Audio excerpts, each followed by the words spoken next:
आज की कहानी का नाम है बोझ। कहानी शुरू करने से पहले आप सभी से अनुरोध है कि जल्दी से हमारे इस चैनल को सब्सक्राइब कर लें और बेल आइकन को भी प्रेस कर दें ताकि हमारे सारे वीडियोस आप तक तुरंत पहुंच सकें। तो चलिए शुरू करते हैं आज की कहानी। रमा अपने माता पिता की बहुत लाडली थी। 3 बड़े भाइयों की छोटी बहन थी। कोई भी चीज़ मांगने पर उसी वक्त सामने हाजिर हो जाती। पूरे घर में रौब था उसका। पूरे परिवार और नौकरों पर राजकुमारी की तरह हुक्म चलाती थी रमा। स्कूल में भी पूरा रौब था उसका। बड़े घर की लाडली जो थी वह। ऐसे ही उसने कॉलेज में दाखला लिया। उसकी ठाट बाट बड़ी गाड़ी में आना जाना, हर दिन नया फैशन देखकर हर कोई उससे दोस्ती करना चाहता था। थोड़े ही दिनों में उसके बहुत से दोस्त बन गए। पूरे कॉलेज में उसकी अपनी एक पहचान थी। इन दिनों उसके घर एक रिश्ता आया। खानदानी लोग थे और पापा की पुरानी जान पहचान थी उनके साथ। रमा के साथ कोई ज़बरदस्ती नहीं थी, पर रमा ने फिर भी हाँ कर दी क्योंकि वह अपने परिवार से बहुत प्यार करती थी। वह जानती थी कि वह लोग उसका अच्छा ही सोचेंगे। लड़के का नाम रमेश था। रमेश काफ़ी पढ़ा लिखा और समझदार लड़का था। ससुराल वाले भी बहुत अच्छे थे। ससुराल में रमा की जगह वैसी ही थी जैसे कि मायके में। कोई भी कार्य रमा की सलाह के बिना नहीं होता था। सबकी लाडली बहू बन गई थी वह। फिर उसके घर एक बेटे का जन्म हुआ। रमा ने बड़े प्यार से अपने बेटे का नाम राजू रखा। राजू रमा को जान से भी ज़्यादा प्यारा था। पोता पाकर ससुराल वाले तो फूले नहीं समाते थे। रमा कभी कभी सोचती कि उसकी किस्मत कितनी अच्छी है। उसका हर अपना उसे कितना प्यार करता है। चाहे जीवन में कैसा भी समय आए, मेरे अपने हमेशा मेरे साथ हैं। मैं कभी अकेली नहीं हो सकती।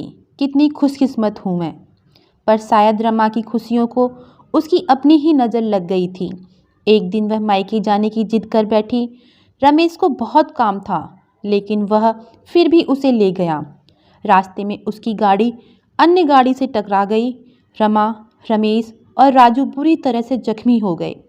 काफ़ी दिनों के इलाज के बाद रमेश और राजू तो ठीक हो गए, लेकिन रमा पूरी तरह से ठीक ना हो सकी। सर पर चोट लगने के कारण वह अपनी आंखों की रोशनी खो बैठी। अब रमा की किस्मत जैसे उल्टे पांव चलने लगी। मायके वाले कुछ दिनों तक उससे मिलने आते रहे, फिर कभी कभार फ़ोन करके ही पूछ लेते कि अब कैसी हो। धीरे धीरे ये सिलसिला भी कम हो गया। ससुराल वालों की सहानुभूति भी कम होने लगी। घर में किसी को पास बैठने के लिए कहती तो जवाब मिलता, बहुत काम है, अब तुम भी हाथ नहीं बटा सकती। रमेश भी चिड़चिड़ा हो गया था। बस राजू ही था उसके साथ, जिसके साथ हंसते खेलते उसका वक्त गुजरता। एक दिन रमा के हाथ से कुछ सामान गिर गया, जिसकी वजह से राजू को हल्की सी चोट लग गई। रमा के सास ससुर ने राजू को उससे अलग कर दिया कि कहीं उसके ना देखने की वजह से बच्चे को कोई नुकसान ना हो जाए। रमा अंदर से टूट चुकी थी। एक दिन उसने सबके सामने मायके जाने की इच्छा रखी तो रमेश उसे तुरंत छोड़ आया, जैसे कि वह यही चाहता था। लेकिन राजू को उसके साथ नहीं भेजा गया। रमा कभी राजू से दूर नहीं रही थी, पर अपनी कमी के कारण उसने ज़्यादा बहस नहीं की।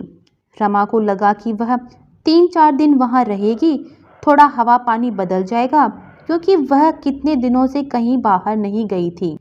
घर वाले भी इतने दिनों बाद उसे देखकर कितने खुश होंगे। रमा के घर पहुंचने पर सब लोग बहुत खुश हुए। खाने में सब कुछ रमा की पसंद का ही बना था। उसने अपने मम्मी पापा और भाई भाभीयों से दिल खोलकर बातें की। उनके छोटे छोटे बच्चे भी बुआ के साथ घुल मिल गए थे। रात को सोने के वक्त जब वह कपड़े बदलने लगी तो उसे पता चला कि उसका बैग तो बहुत भरा हुआ था। वह समझ गई। वह बहुत उदास हो गई। कुछ दिनों तक तो सब ठीक रहा, फिर जैसे सब बदलने लगा। सबका व्यवहार बदल रहा था। वह लोग जैसे थक चुके थे उससे। सब लोग घुमा फिरा कर पूछने लगे कि रमेश कब आ रहा है उसे ले जाने। वह बहाना बना देती, जबकि वह जानती थी कि उस घर में अब उसके लिए कोई जगह नहीं। रमा से चलते हर वक्त कुछ ना कुछ नुकसान हो जाता। थोड़ा बहुत टोका टाकी उसे सुनाई देती, वह टाल देती। एक दिन उसके हाथ से लगकर एक कीमती फूलदान टूट गया। उसकी छोटी भाभी ने बहुत हंगामा मचाया। रमा के माता पिता रोज़ रोज़ के झमेलों से तंग आ गए थे। उन्होंने रमेश को खुद से फ़ोन कर दिया। रमेश रमा को अपने घर ले गया। रमा को अपने परिवार वालों से ये उम्मीद ना थी। जिस रमा के कहे बिना घर में एक पत्ता भी नहीं हिलता था, उस घर के लिए वह अब बोझ बन चुकी थी। रमेश के साथ ससुराल आते वक्त वह बहुत खुश थी, क्योंकि वह अपने घर जा रही थी, अपने जिगर के टुकड़े राजू के पास। परंतु यह खुशी कुछ पल की ही थी। सारा बंदोबस्त पहले ही किया हुआ था। रमा को सीधे ऊपर वाले कमरे में पहुंचा दिया गया। राजू से दूर रहने की सख्त चेतावनी दी गई। एक काम वाली को उसकी जिम्मेदारी सौंपी गई, जो उसके खाने पहनने जैसी ज़रूरतों का ध्यान रखती। रमा ज़्यादातर चुप रहती। कभी कभी रमा काम वाली से थोड़ा बतिया लेती।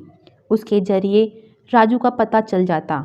सबकी लाडली बेटी और बहू आज सबके लिए लाडली से बोझ बन चुकी थी।